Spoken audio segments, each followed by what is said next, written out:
there, gang. Good evening. I just got out of the shower, so if my hair starts to frizz up as the video progresses, then that's why. But I'll do my best to pat it down so I don't look too ridiculous. But anyways, before I crash for the night after a very long and taxing day, I wanted to go ahead and make a pretty impromptu video on a topic that I've been wanting to discuss for a while. So, as some folks on this channel know, and it's not a coveted secret if you've seen any of my videos, I am on the autistic spectrum, more specifically high-functioning autism, or also known as Asperger's. I was diagnosed when I was around 14, 15, about there, so I've been, quote-unquote, been autistic for approximately a decade now. I turned 26 last June.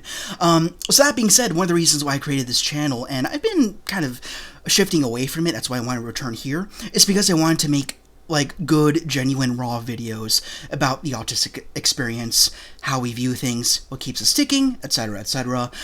So I have a few other videos on this channel as well, and it's been kind of laced in the background of other videos I've done if I'm just talking about movies or whatever other topic, like philosophy rambles, you know the drill. So today what I wanted to talk about is the concept of love. Now, this is a big topic. There are many different ways that you could twist it.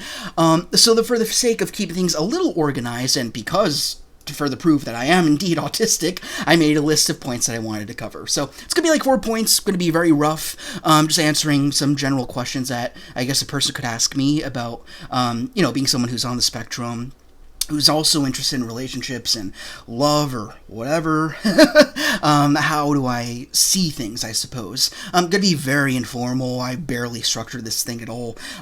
So anyways, yeah, that's my preface. Could have been handled better, but it's what we got. So anyways, first thing I wanted to talk about is my experience with relationships. So, growing up, I guess worth starting with saying I'm a straight guy. I'm pretty as vanilla and boring as they come in terms of my options, but that's alright. So yeah, growing up I had crushes like anyone else. I was into some girls once in a while, and I did a really shit job at hiding it. I was the most socially awkward and strange kid that you could pick out from a crowd easily, because again, I wasn't diagnosed until arguably much later in my life. Of course people get diagnosed a lot later, even in their 60s and 70s. We love our autistic elders, big buckets of wisdom for us, so that's always nice to see. But for me, as my life stands right now, I was diagnosed later than most. Once again, I was diagnosed around 14, 15, where some people, they get diagnosed before they even start school. But for me, I went through elementary school, middle school,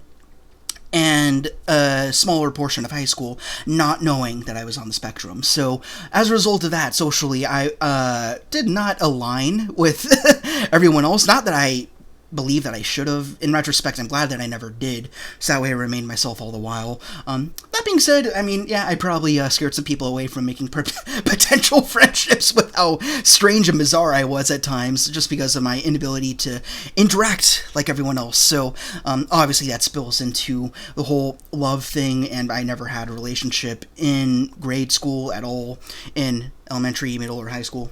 None of that. And again, back to retrospect, I'm glad I didn't, because in those times it's so superficial. No one's thinking about, the ethics of a relationship. They don't have any values yet. You're still figuring those out. So I'm glad I never, was with anyone. I doubt it would have been very possible at the time. But yeah, in those years, nothing ever happened. So then I got diagnosed in high school, sophomore year, midway through sophomore year. It was during the winter. And for the duration of high school, of course, I was so focused on, learning about myself more. We'll talk about that in a few later points here. I wasn't even thinking about, relationships, women, or anything, because I was so focused on my studies and also learning more about my autism and things of that nature, and what keeps me ticking, what holds me back. It was so important that I learned about myself before I moved further. That's a theme that, again, we'll discuss a little later on. So nothing in my grade school days at all. So take it to college. And I still had a few crushes. I'd say maybe about the same amount that I had. So, I could count them on one hand that I did in grade school. It's always been a very small selection of people I've been interested in, whether it be physically or psychologically. But yeah, I was so focused on my studies and my philosophy degree, my English minor. That wasn't something that plagued my mind as much. Yeah, there are some girls I found attractive here and there, but rarely ever did I try speaking up, or nor did I have the courage. And if I did, it never came across as like trying to get to know the other person. Like it was a feeble effort, if any effort at all. So stars were not aligned in college. And again, I don't care. It's fine. It's how it was. I don't have many regrets these days, which is why I feel so comfortable talking to you about this very sensitive topic today. And I hope I'm doing well. But yeah, continuing. Now I find myself. So I graduated. Then I stayed with my parents for about a year until I got my place. I've been living in this very apartment for almost 3 years now. I think by November that'll be 3 years, so pretty crazy. And now I find myself still alone, never really dated to this day, never had a relationship. The closest I ever got is I attempted speed dating maybe 3 times, and nothing bad or weird ever happened. By then I was, I think, more composed than I obviously was in previous years, being that I had so much time to sit on my diagnosis, understand myself, comfortably talk to people, just chill, relax, I've never been the flirtatious type, so I'd never do anything like that. But yeah, nothing ever clicked. I mean, there are some girls who I found interesting, but obviously nothing came back around, but yeah, that's how it is. I get it. I'm not offended if someone doesn't like me, at least not anymore. Back then, might have been more rough, but now I'm like, I don't care. Yeah, so that's my experience with relationships. So basically, nothing at all for me. Never been with anyone, never had a true date or anything. So it's just never happened.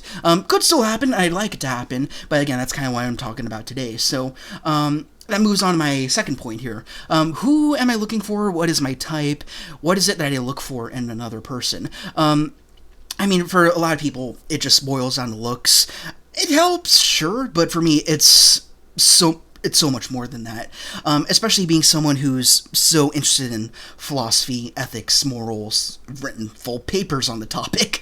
More than anything, I want to get to know someone, whether it be platonically or romantically, anyone in my circle who has different experiences, who comes from different cultures, somebody that I can learn from. Because I think it's kind of a herd mentality where a lot of people believe they have to be with people who are in the same circle, come from the same experiences, and fair. But at the same time, I feel like there's a big issue with that, in that if you both are coming from the same experiences and backgrounds, then just how much can you really have to offer each other? That's the way I view it. I personally deeply value that if you're in any type of relationship, hopefully it's with someone who, yeah, sure, has some similarities, they have things in common, but they also have different stories to tell, whether they be in just life in general. It could be religion, it can be education, anything. Like, sure, I love philosophy, but would I want to date another philosopher? Not necessarily. I mean, they don't have to have a philosophy degree. I'm not that stubborn or anything, but ideally, I'd like them to be interested in something that I've never really thought about before. I couldn't give you a topic because, again, that would kind of defeat the purpose of that statement. I wouldn't know what that topic is. But I'd want them to be interested in something that I just have never thought about, and they see something in it that I've just never noticed, and then I can learn from them, and in return, hopefully they can learn a few things from me. They'll find things hopefully interesting about me as well, a little curious, and they can just wonder a little bit, and that's a big word for me. I want to be with someone who's curious, someone who likes asking questions, someone who loves to learn. That's huge. I feel like if you're with somebody who's stubborn, deep-set in their ways, not willing to change, not willing to further their education, whether it be like scholastically or academically or just through life itself, that's, for me, that's a deal breaker. Whether it's a friendship or like a romantic relationship, they must be willing to take in knowledge. I think that's so vital. Again, that's just coming from me. I'm not sure if that's a uniquely autistic thing that branches to everyone else. That's just how I feel. Both of us must be seeking experiences, wisdom, and knowledge. So important. They don't have to have a philosophy degree, but they just have to have that as part of their value system. So important.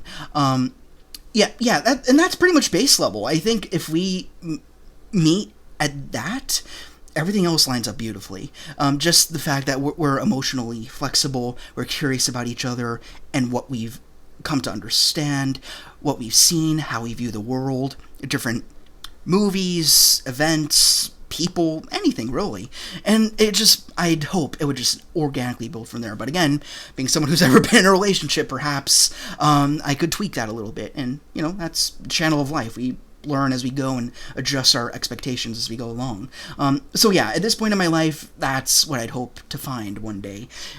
Or if someone can find me, that works too. But we'll see how that plots out. So, third question here. Again, there's a little pause here. We could have infinite questions on this topic.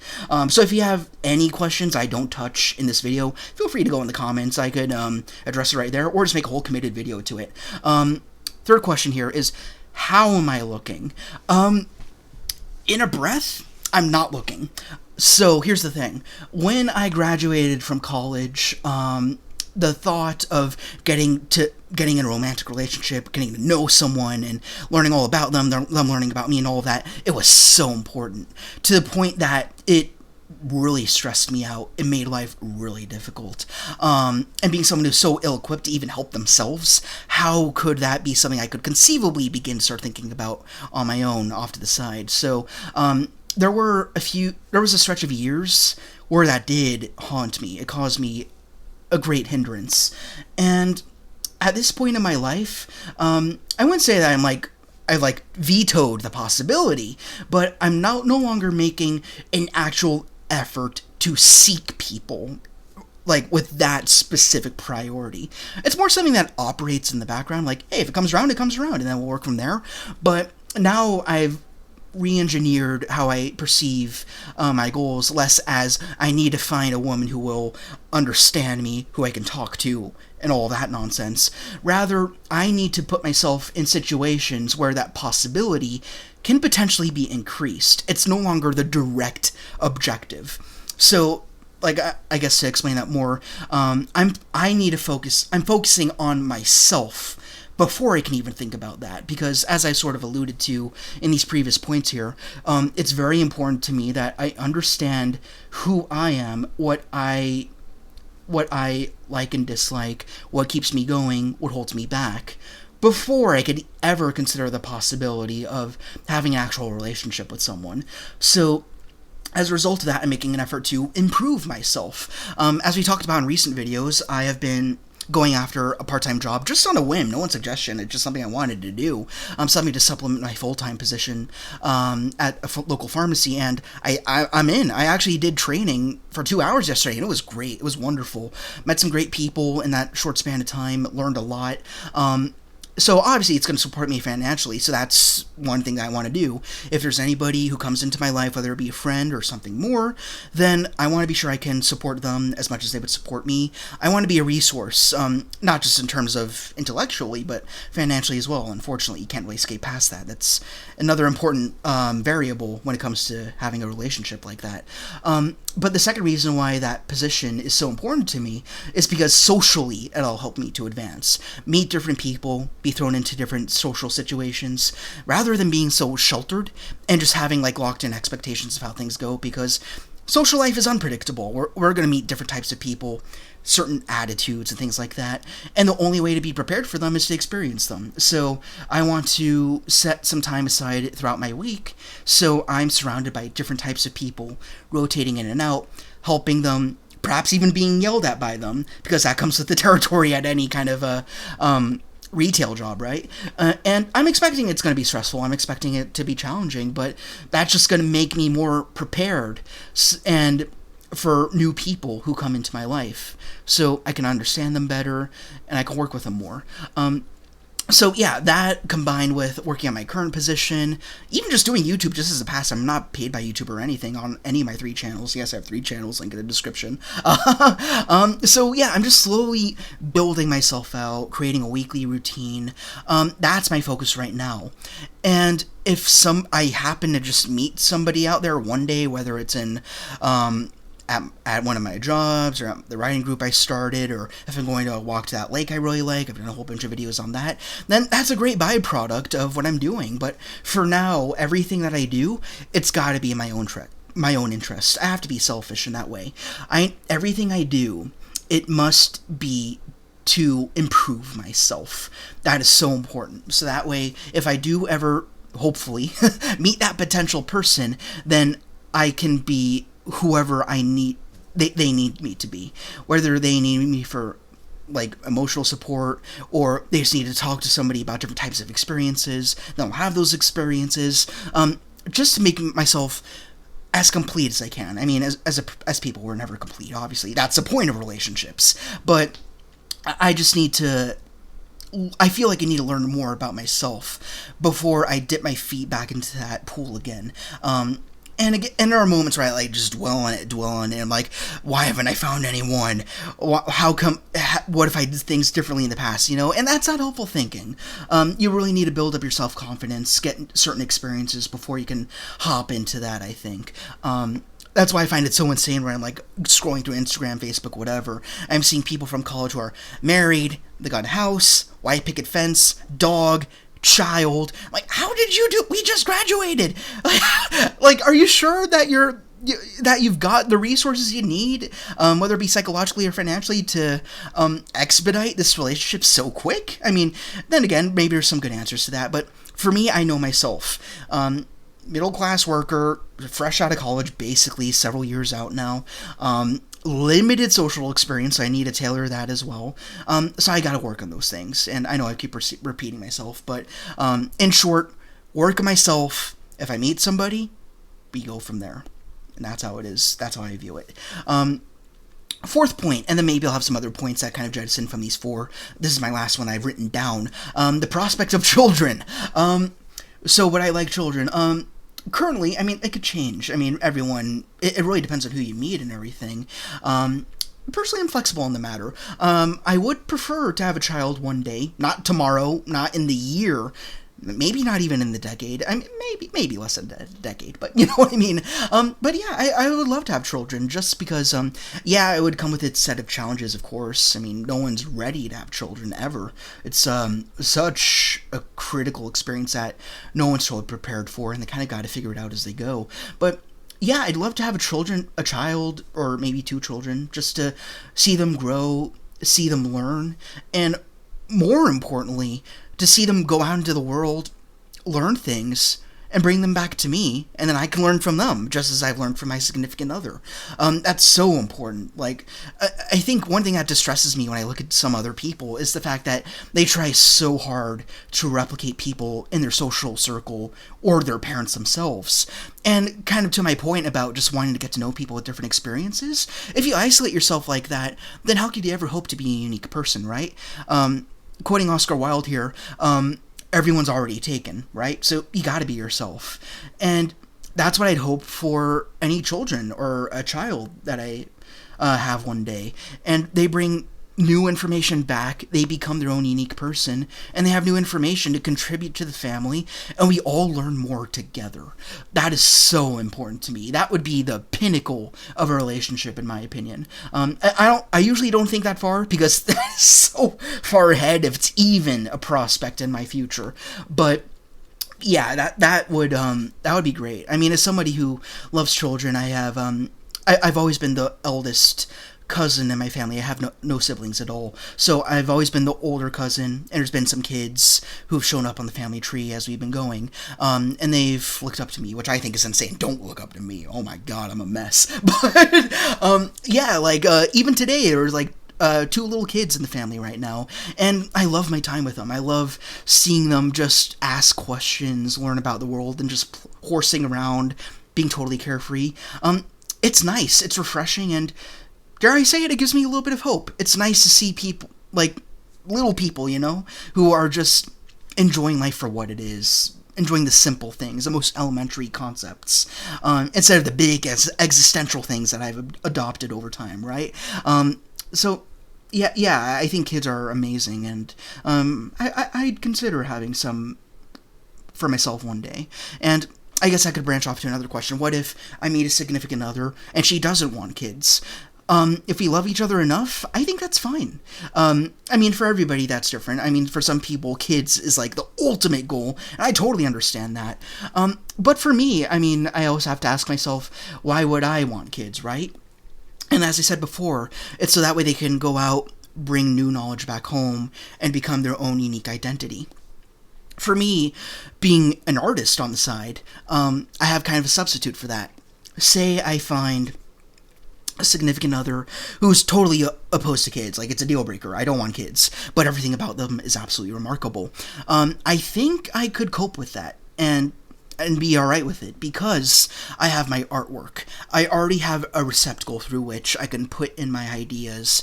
I can keep myself entertained, and I have something, some conduit through which knowledge can evolve through my work. My work is informed by what I learn. And in that sense, I already have a child, and that's my artwork, the collection of all the poems, philosophy, artwork, drawings, things of that nature. So I already kind of have a substitute. I mean, granted, you could argue about that all day. Would art be a substitute for a child? Obviously, two totally different things, but again, that's a tough question to answer. Like, if I meet a significant other and they don't want a child, could I be okay with that? It's really going to be something I'll have to know during that moment, if that moment ever comes up. So that's tough to answer. Another question I'd like to address, again, keeping on the autistic track here. There was someone in my social circle who, long story short, has been ejected from my social circle for a number of reasons. But they also knew that I was on the spectrum, and once they asked, like, if you ever like, say, have a relationship with another autistic person, wouldn't that also mean that your children would be autistic? And the way they said this, they seemed gravely concerned, almost like you shouldn't have kids if that's going to happen. And that's one of many reasons why I shoved them aside, and I was fine with that. But, yeah, to address that question, because it's a fair question. I mean, the way you propose it could be up to scrutiny, but, yeah, like, do two autistic parents, are they more likely to have an autistic child? Genetically proven, I think, from what I've heard, yes, you are more likely to have an autistic child if you yourself and or your partner are also on the spectrum, especially if you're male. I think the male has the dominant gene that affects whether the child is autistic or not. And I don't really have a preference as to whether or not my spouse would be autistic. I think slight edge towards I would prefer them to be autistic, just because we'd have some shared experiences there. But then again, someone who's neurotypical, I'd have more to learn from them. But again, that's aside from the point. Back to this topic of having autistic children. No matter where on the spectrum they are, no matter how they think, no matter what they love, no matter what they hate, no matter what they're sensitive to, no matter what they're obsessed with, I will love them all the same. I will raise them all the same. I would root for them all the same as I would any other child. Actually, you know what? I was wondering when I could share this story on this channel. I think this is a nice place to do it, to wrap things up, and to kind of prove my point on what I'm discussing with this last point here. This is what I call the tree story. So when I was first diagnosed around that time, my parents actually had me go to a summer camp with other autistic children.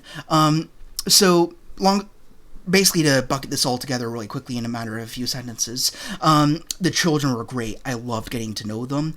But the camp itself was wild, very disorganized. The staff there seemed very ill-prepared. I did not like the way that they led it to this day. That's a conversation for another day, if I dared to get a shovel and dig up those memories. But at the end of the day, these kids were amazing. I loved every second with them because they were at different spots on the spectrum, and they had so much information to offer. And there was this one child, I won't name him, obviously. He was like the one kid who was definitely lower on the spectrum. He always had a counselor with him. And, you know, us other autistic kids, we were like, be careful with them, like give them their space, give them their time, don't get impatient with them, just let them do what they gotta do. And so even us, we were like conscientious about it. We were like, just let them do their thing, just be chill with them, that's all. So I do remember this one specific day. This is where the tree comes in. So we were all out having lunch outside. It was like at a school. So we were like just sitting out in this little park. There were some trees, and I was grouped with like 4 or 5 kids I like talking to, and this kid I talked about with the counselor, he was with his counselor sitting under a tree. And again, I had no shame back then, so I burped extremely loud, and all the kids started cracking up, but all the counselors got really irate and started yelling at me. But this is the thing that mattered to me the most. The kid with the counselor, he did something that he never did before or since. He stood up, walked up to me, smiled, and said, "You made my day." Then he went back to the tree. I never heard another word from him. So, not only is that story awesome, I love that story. I love telling that story. It goes back to my point of what if you have autistic children? The thing is about the autistic experience, there's always that conception that we're trapped, that we're stuck. We can't grow. We can't change. We can't be changed. We're so rigid, and maybe for some people it's a lot more difficult, but it's there. The chance that they can join the human experience and just participate in life, it is so present. I swear to you. The fact that I had to break a simple social convention just so this kid could say the only words I ever remember him saying throughout those several months, worth it. So worth it. I'd burp 100 more times just so I could see other autistic children smile and feel like they're part of something, feel like they're joining in on a good laugh, So if my child or children comes out autistic or neurotypical, awesome. I don't care how they come out. I just want them to be happy. I want them to experience life and enjoy what we're enjoying right now. And what we struggle with, too. Struggles are real. And we work through it. That's what a good parent does. They ask their kid what's wrong. They encourage them to tell the parent what's wrong. And we work through it. That's part of the journey. And we learn together. It's a symbiotic relationship. Until one day they grow up and hopefully they're able to help themselves out. And they do their own thing. As I'm doing right now with myself. And that's a cycle. And then hopefully one day I meet somebody. And then we have a kid. And the cycle keeps going. Just experiences, knowledge, sharing. That's what I want. That is the ultimate goal if I were to ever have a relationship. Now the question, I guess last question. Do I see myself being in a relationship? At this point, yeah, it concerns me a little bit as if I'll get there because I have such a particular personality, if I'm to phrase it that way, as humbly as I can. There's a chance I could wind up with no one.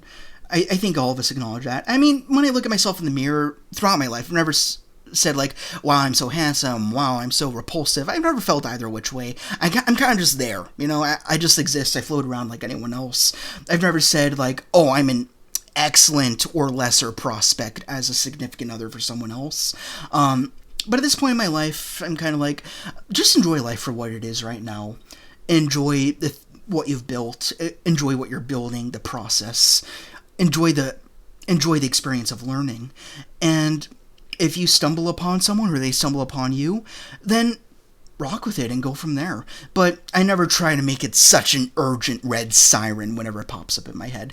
Granted, it's still practice. I need to work on that. There are certain days or even nights where I'm just kind of harrowed by that. But I try not to make that an ultimatum for myself. Just enjoy life for how it is. Ride it out. And if I meet someone, then the story continues, and it only gets better from there, I hope. So, yeah, that's pretty much what I'll speak to. I know we're capping off at about half an hour here, so I'll wrap up here. Those are my 4 points with a few little bonuses in there, kind of stuck in there. Again, if you have any questions at all about the autistic experience, what it's like for us romantically and stuff like that, feel free to go ahead in the comments, ask anything. And again, if it's a question that I feel like requires a bigger answer, I'll make a committed video to it. I'll give you a shout out if you want. That's cool. I just hope that people are comfortable making more content like what I'm doing right here. I'm just a guy using his laptop camera and a cheap Amazon microphone, right? And I've been, again, quote unquote, been autistic, been diagnosed with autism for 10 years. So, again, keeping with the theme of just exchanging experiences, that's what this YouTube channel is for. So, hope you learned a few things, and I hope you can teach me a few things too in the comments as well. So, yeah, let's keep this rapport going. And, yeah, I hope you found this useful, and ask away. So, that being said, in higher spirits, it's Superman weekend. I'll be seeing Superman in 2 days from now. Well, I guess it's the morning of Thursday now. It's past 2 a.m. I should go to bed. I gotta work when I wake up. But I'll be seeing Superman. I'm looking forward to that. It's not gonna be Christopher Reeve, I know, but I'm hoping to have a little fun there. And it'll be a nice family weekend with the folks, so I'm looking forward to that. And then the journey continues. And I guess I'll see you in the next video. No idea what it's going to be, but if you have any suggestions, let me know that in the comments as well. So, all that being said, thank you guys very much for watching or listening, or either or, whatever. And I hope you take care and enjoy your evening, day, whenever you watch this. So, have a good time, guys.